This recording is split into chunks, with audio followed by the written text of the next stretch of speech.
Assalamualaikum warahmatullahi wabarakatuh. Nama saya Muhammad Hafizah Sidiki dari Fakultas Teknik jurusan Informatika dari kelas 5E dengan NPM 183510326 dari Universitas Islam Riau.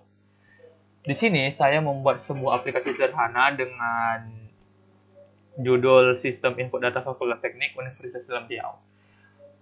Dari tampilan awal yang sedang kita lihat, di sini ada 3 buah button yang dimana apabila kita klik button tersebut akan mengarah kepada form-form yang ada, seperti form mahasiswa, form dosen, dan form mata kuliah. Di sini langsung saja kita menjalankan programnya.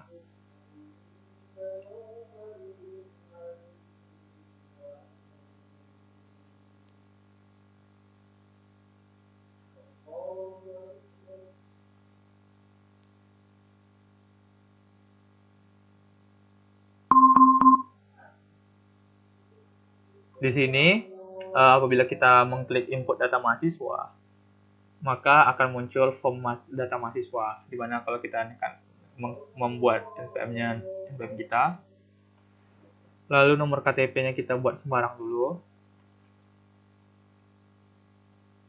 lalu namanya kita buat Hafiz, lalu jurusannya kita buat Informatika, lalu angkatannya kita buat angkatan 2018. Lalu kita submit. Di sini, pada data mahasiswa sini, apabila kita menginputkan NPM dengan huruf, maka tidak bisa. Dan nomor KTP pun seperti itu, karena dia hanya bisa diinput dengan angka. Selanjutnya pada input data dosen, begitu juga NIDN dan nomor KTP-nya tidak bisa diinput dengan huruf, hanya bisa diinput dengan angka. Kita isi sembarang saja terlebih dahulu.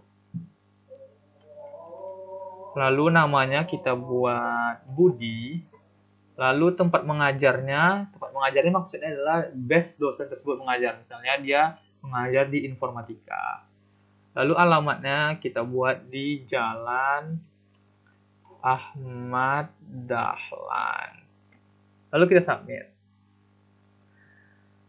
Begitu juga apabila kita mengklik button input data mata kuliah.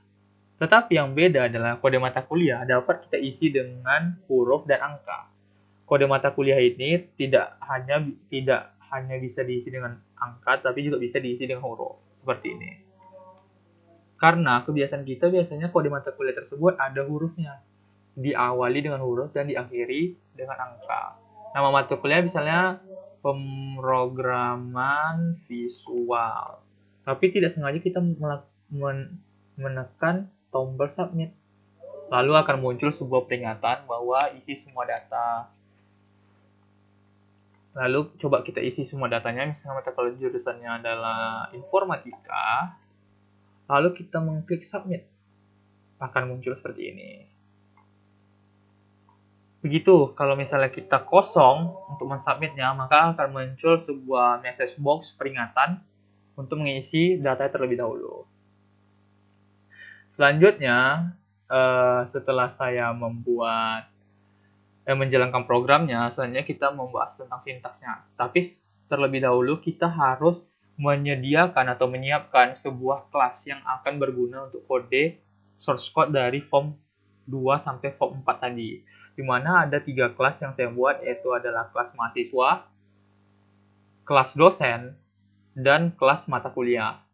Selanjutnya, untuk sintaksnya sendiri pada form mahasiswa misalnya, di sini saya mendeklarasikan header kolom atau header tabelnya di sini. Lalu di sini juga ada try and catch. Lalu pada tombol submit saya membuat yang ini tadi, if tadi nih, validasi inputan. Apabila inputannya tersebut kosong, maka akan muncul message box yang isinya isi semua data dengan tipe peringatan. Lalu di sini di new row nih yang NPM, KTP, nama, di sini harus kita buat sesuai dengan header dari kolom tabel kita tadi. Apabila beda, maka dia nanti akan error. Walaupun errornya tidak nampak di sini di dekat no issues found nih, Tapi ketika kita menjalankan programnya akan muncul errornya. Nanti kita akan peragakan errornya.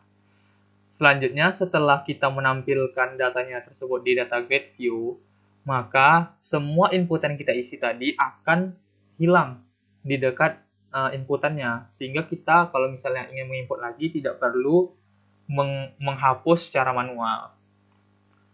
Dan ini dia sintaks dari NPM dan KTP tadi agar tidak bisa diisi dengan huruf, hanya bisa diisi oleh angka. Selanjutnya kita coba misalnya kita hilangkan kita bedakan yang tadi yang neuro tadi. Misalnya kita bedakan ini misalnya. Kita coba jalankan lagi ya.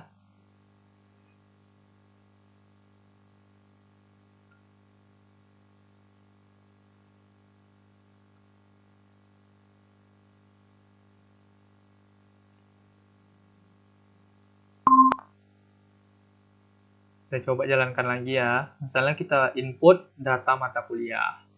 Di sini kode mata kuliahnya. Misalnya kita buat sembarang aja. Terus kita submit. Nah, catch-nya akan berfungsi.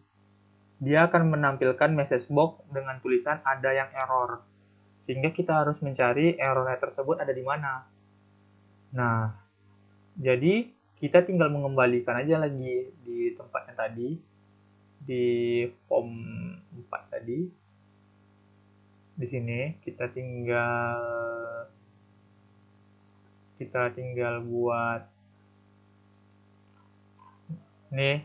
ini kita kembalikan lagi seperti nama kode mata kuliah, sehingga nanti akan kembali seperti awal. Selanjutnya saya akan menjelaskan tentang git log yang saya buat dari awal pembuatan sampai akhir, dimana pertama saya membuat first commit dan create project data fakultas karena nama project kita adalah data fakultas. Selanjutnya adalah desain form dari form home, form mahasiswa, form dosen, form mata kuliah. Selanjutnya, sebelum saya menyentuh kode di formnya masing-masing, saya membuat kelasnya dulu, kelas mahasiswa, mata kuliah, dan dosen. Setelah itu barulah kita menyentuh kode yang berada di form masing-masing tersebut. Setelahnya, saya melakukan finishing di setiap komponen yang ada di aplikasi sederhana yang saya buat. Setelah itu, saya membuat nama dan NPM di form home dan menambahkan try and catch. Mungkin sekian yang dapat saya sampaikan. Lebih dan kurang saya mohon maaf. Wabillahi taufiq wal hidayah. Wassalamualaikum warahmatullahi wabarakatuh.